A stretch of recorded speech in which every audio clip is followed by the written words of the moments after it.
Hello friends, chapter 8 से example number 7 करेंगे। In triangle P Q R right angled at Q. Triangle P Q R के अंदर 90 degree का angle point Q के ऊपर है। P Q is equal to 3 centimetre and P R is equal to 6 centimetre. ये figure book के अंदर दे रखी है, लेकिन ना भी दी हुई होती तो आपको लैंग्वेज पढ़ के फिगर खुद बनानी आनी चाहिए। Determine Q P are and P R Q. आपने ये दो एंगल फाइंड करने हैं, Q P R. Q P are ये वाला angle and P R Q ये वाला एंगल। पिछले एग्जांपल्स में आपने ये सीखा था कि किसी राइट ट्राइंगल के अंदर आपको एक साइड अगर पता हो और एक एक्यूट एंगल पता हो तो आप उसकी बाकी की जो अननोन साइड है वो फाइंड कर सकते हो। इस एग्जांपल में आप ये सीखोगे कि अगर राइट ट्राइंगल के अंदर आपको कोई दो साइड्स पता हैं तो उस राइट ट्राइंगल के जो बाकी के जो दो एक्यूट एंगल्स हैं ना वो कैसे फाइंड करते हैं। अब यहाँ हम पहले एंगल P फाइंड करेंगे। ये QPR है ना, इस P के लिए काम करेंगे। तो फॉर एंगल P, देखिए एंगल P के लिए जो P से साइड टच है ना ये हो जाएगी बेस। तो यहाँ पे ये लिख लेते हैं हम, ये बेस हो गया। और ये जो हमको यहाँ गिवन है 90 के सामने तो होती ही है हाइपोटेन्यूज, तो ये हो जाएगी हाइपोटेन्यूज। अब हमने ट्रिग्नोमेट्रिक रेशियोज के अंदर ये देखना है वो कौन सी रेशियो होती है जहां पे बेस और हाइपोटेन्यूज का यूज होता है। पर पंडित बद्री प्रसाद हर हर बोले साइन कॉस और ये टेन।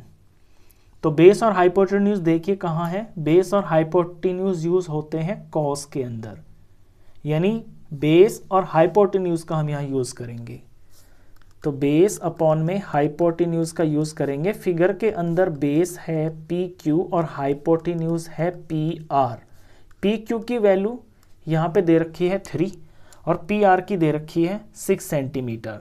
लेकिन उससे पहले हमको यहाँ ये लिखना पड़ेगा कि ये रेशियो है किसकी, ये रेशियो है कॉस की। तो यहाँ हम कॉस लिखेंगे। और किसके रिगार्डिंग में हम काम कर रहे हैं अभी, एंगल पी के, तो ये कॉस पी हो गया। नेक्स्ट स्टेप में यहाँ वैल्यू भरते हैं, ये 3 है ये 6 है, is equal to cos P. 3/6 हो गया, 1/2 is equal to cos P. अब आपको ट्रिग्नोमेट्रिक जो टेबल है उसकी जानकारी होनी चाहिए। ट्रिग्नोमेट्रिक टेबल में आपको ये पता होना चाहिए कि कॉस के कितने डिग्री के ऊपर हाफ होता है। वो होता है कॉस 60 डिग्री। 60 डिग्री जो होता है कॉस का वो 1/2 होता है उसकी वैल्यू। तो यहाँ कॉस पी, अब ये दोनों तरफ कॉस कॉस है तो देयरफॉर जो पी है वो 60 डिग्री के बराबर होगा। तो therefore angle P is equal to 60 degree हमने फाइंड कर दिया। पी का पूरा नाम यहाँ से लिख देंगे, angle Q P R is equal to 60 degree. तो ये तो मैंने पी फाइंड कर दिया।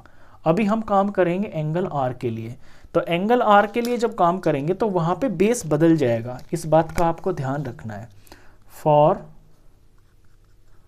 एंगल आर, आर के साथ में जो चीज टच है, मैं फिगर दोबारा से बना देता हूं ऐसे, ये पी हुआ, ये क्यू हुआ, ये आर हुआ। तो ये आर एंगल फाइंड करना है, तो ये तो हो जाएगा बेस और ये हो गया हाइपोटेन्यूज और ये हो गया है फिर परपेंडिकुलर। तो यहाँ हमें वैल्यू दे रखी है ये वाली 3 सेंटीमीटर और ये वाली 6 सेंटीमीटर। तो हमको यहाँ अगर एंगल आर फाइंड करना है तो उसके लिए परपेंडिकुलर और हाइपोटेन्यूज किस ट्रिग्नोमेट्रिक रेशियो में यूज होती है वो देखनी है।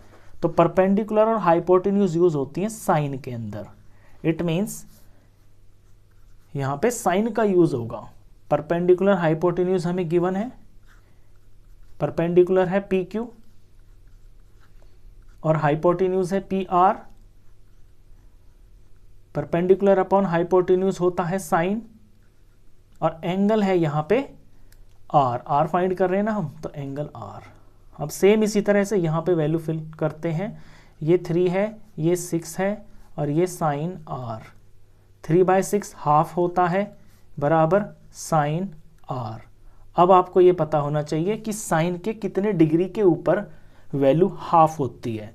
तो ये होती है 30 डिग्री के ऊपर, यानी साइन 30 डिग्री आप यहाँ पे लिखोगे हाफ की जगह पे। Sine 30 degree is equal to sine R. तो दोनों तरफ साइन है, तो ये जो आर है ये 30 डिग्री के बराबर होगा। तो यहाँ से पता चल गया हमें, therefore angle R is equal to 30 degree. R का पूरा नाम लिख देंगे P R Q. Angle P R Q is equal to 30 degree. ये दोनों एंगल्स इस तरह से फाइंड हो गए हैं। क्वेश्चन खत्म।